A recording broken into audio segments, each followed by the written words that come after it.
Have you struggled to understand the pension process in this country? We receive no instruction at school, nor when we begin working, but are simply thrown in at the deep end. Many work for their entire working lives and fail to make the correct decisions to help them plan properly for their retirement. We're not surprised at this. And many people retire without knowing what to expect and are bewildered by the often complex tax system that retirement brings with it. This should not be allowed to happen, and it does beg the question, why is it allowed to happen? But we won't go there. So today I am going to walk you through the system simply and clearly so you have a grasp of what the system is about, to give you the confidence to get your finances under control.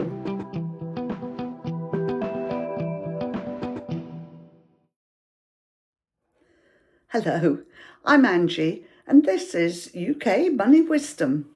Let me start off by giving you the whole system in one simple view. There are 3 types of pension in the UK. You have the state pension, paid by the government. You have workplace pensions, they're built up through your job. And you have personal pensions, a pension that you can set up yourself.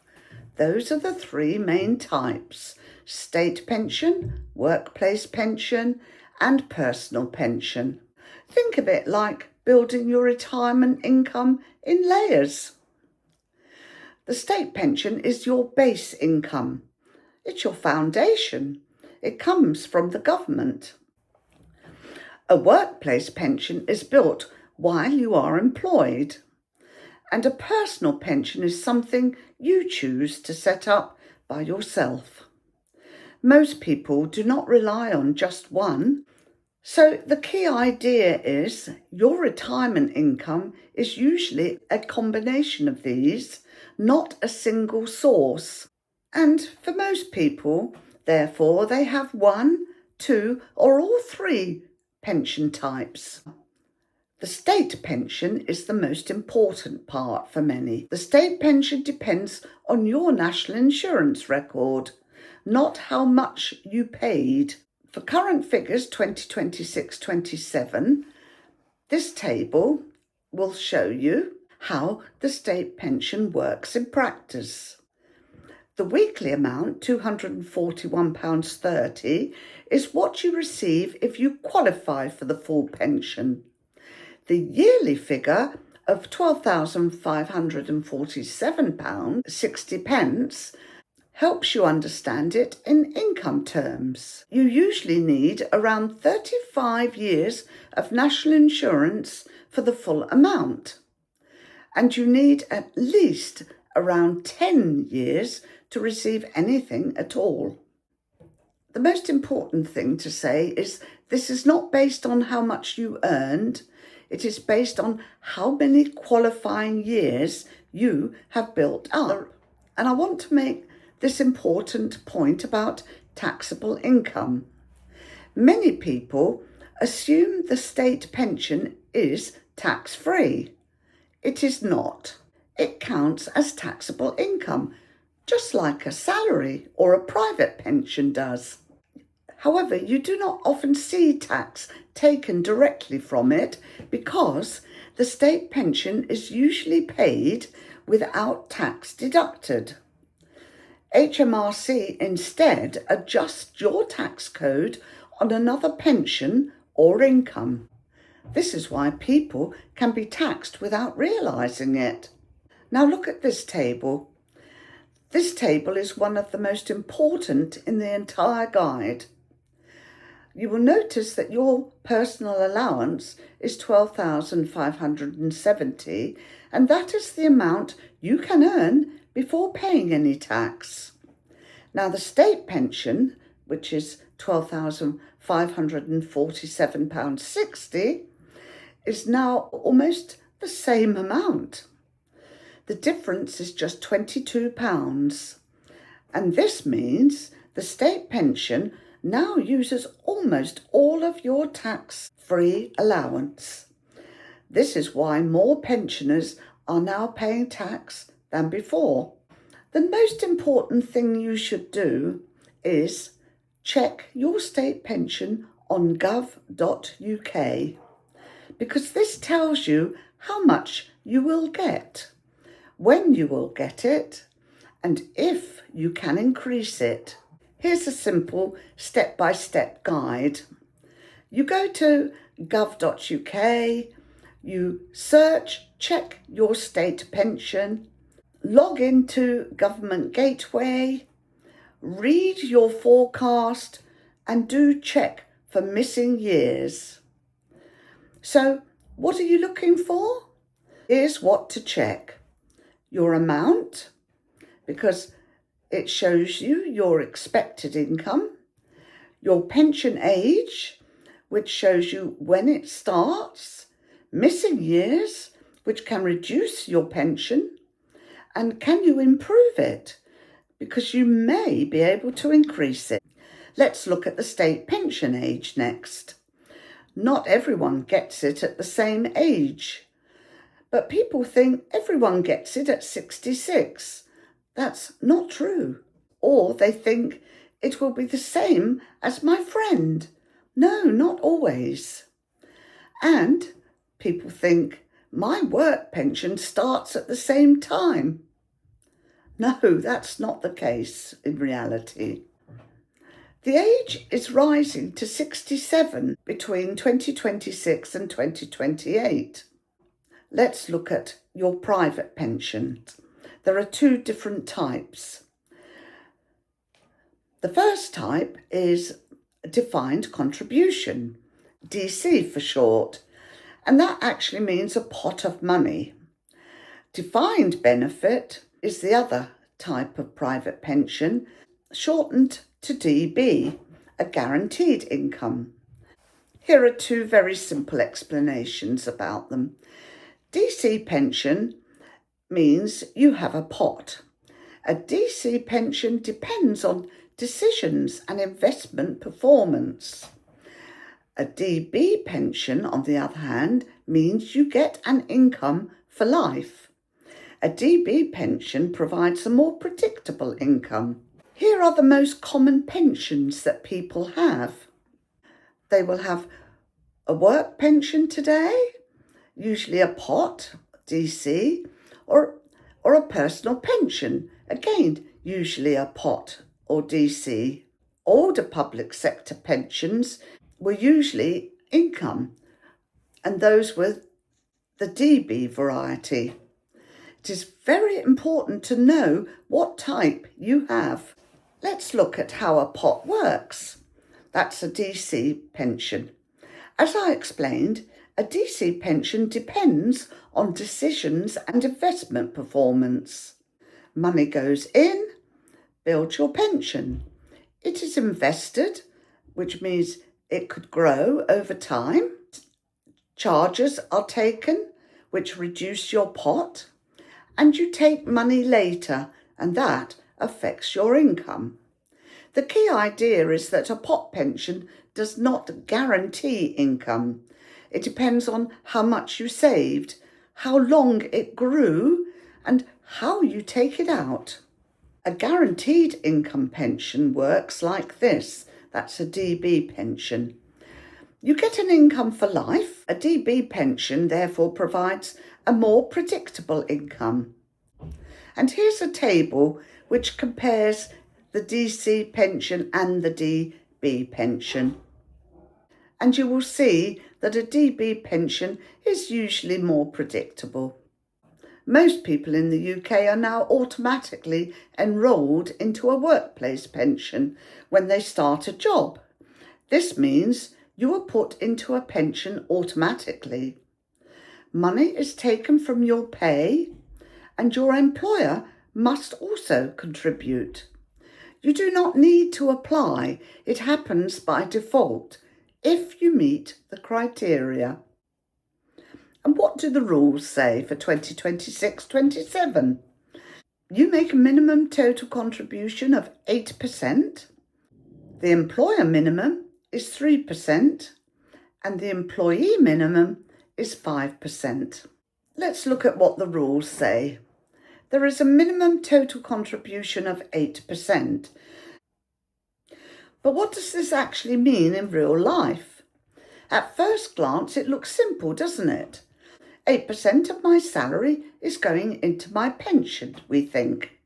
But this is where many people are misled.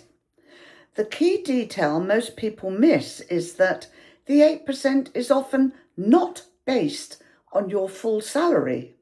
Instead, it is based on something called qualifying earnings. So what are qualifying earnings? For 2026-27, contributions are usually calculated on earnings between £6,240, that's the lower limit, and £50,270, that's the upper limit. And this means the first £6,240 of your salary is ignored. Only the portion above that is used. Let's look at a simple worked example that will give you a clear and realistic idea about this. Let's say someone earns £39,000 per year. In step 1, remove the lower threshold, and that gives you £32,760. In step 2, apply the 8%, and you will see that gives you £2,620 per year. And what this shows you is that although the rule says 8%, the reality is it is 8% of a reduced portion of your salary. So it is not 3,120, which would be the 8% of your 39,000. It is closer to £2,620. And why does this matter? Well, this is one of the biggest misunderstandings, as I said, in pensions. Many people believe I'm saving 8% of my income, but in reality it is often closer to 5 to 6% of total salary. From that £2,620, you pay about 5%. Your employer pays at least 3%. Plus, tax relief is added to your contribution. Here's a simple way to understand it. Think of workplace pensions like this. The government sets a minimum. Your employer must contribute. You build savings automatically over time.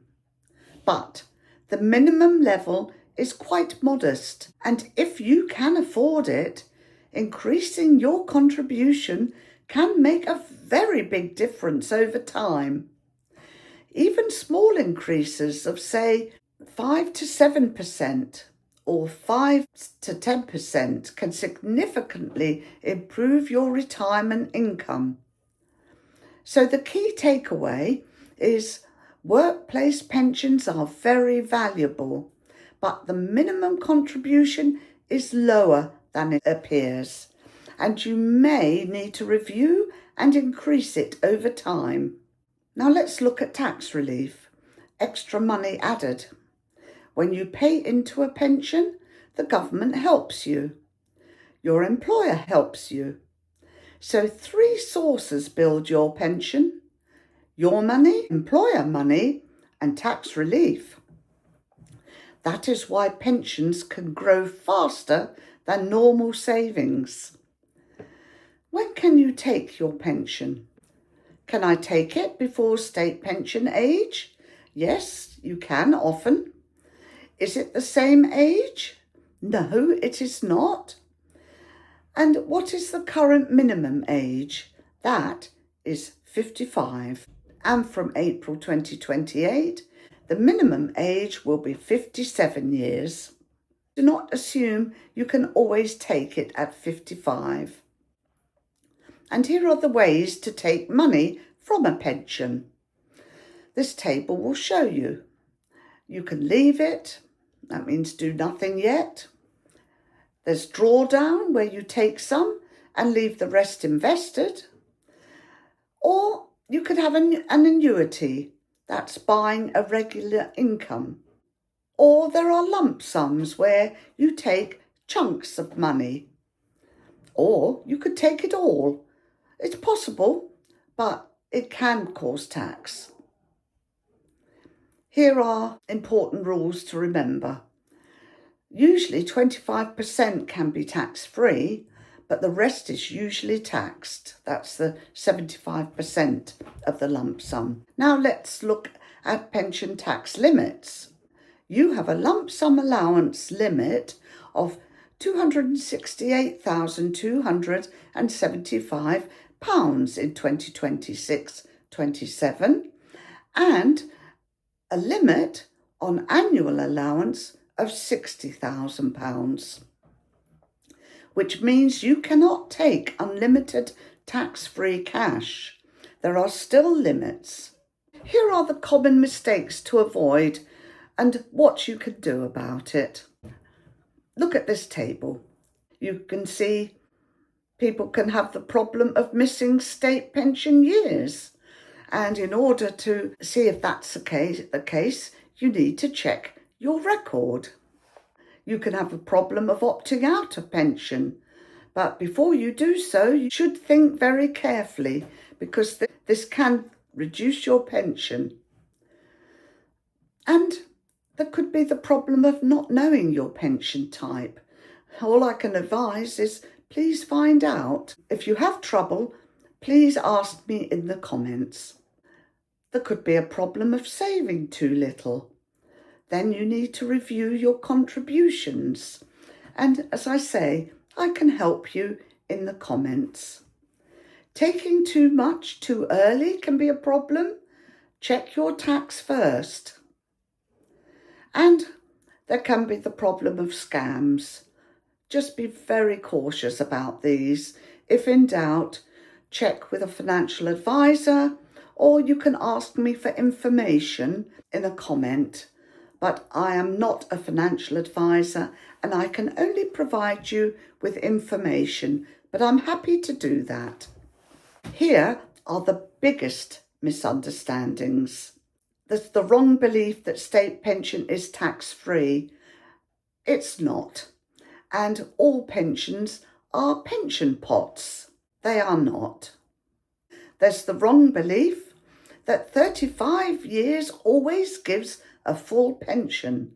Not always, so be careful. Or, I must wait for state pension age. Again, not always. You must be sure of your facts. You can ask me questions in the comments below. Here is a simple example. Take two people, Anna and Ben.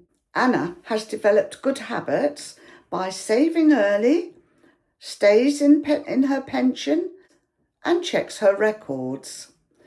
Ben, on the other hand, he opts out and he doesn't check, but saves late.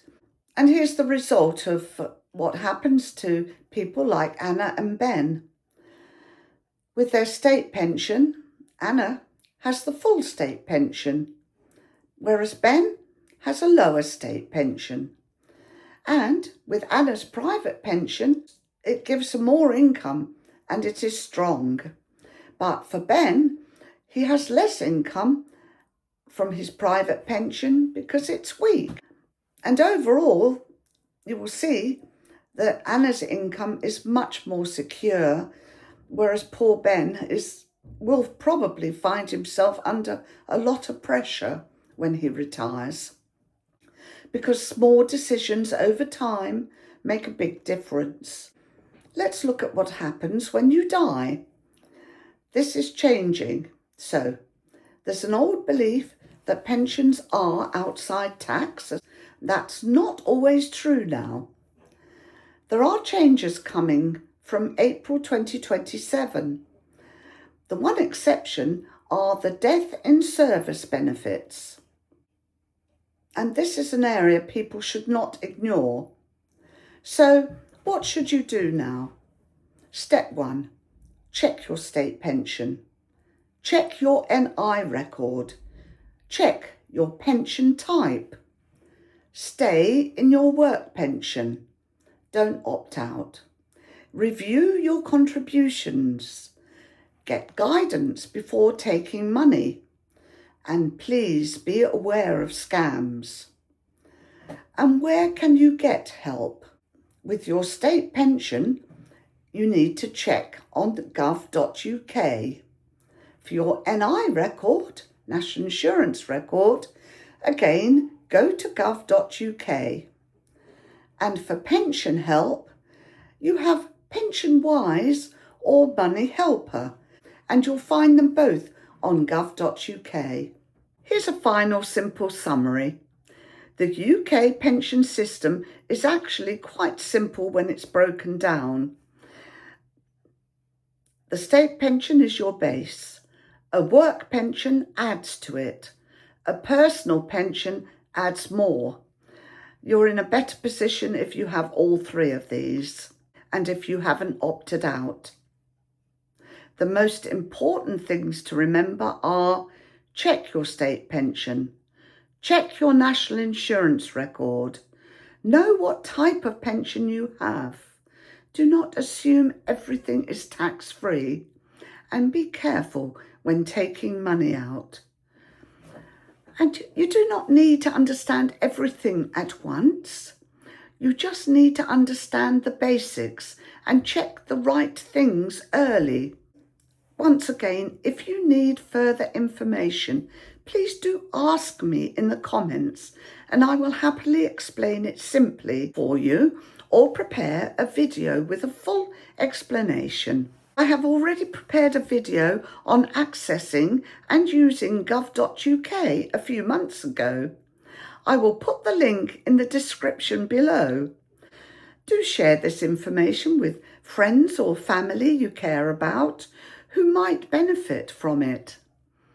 I'm Angie, and this is UK Money Wisdom. I'll see you all again soon in the next video. Take care and bye for now.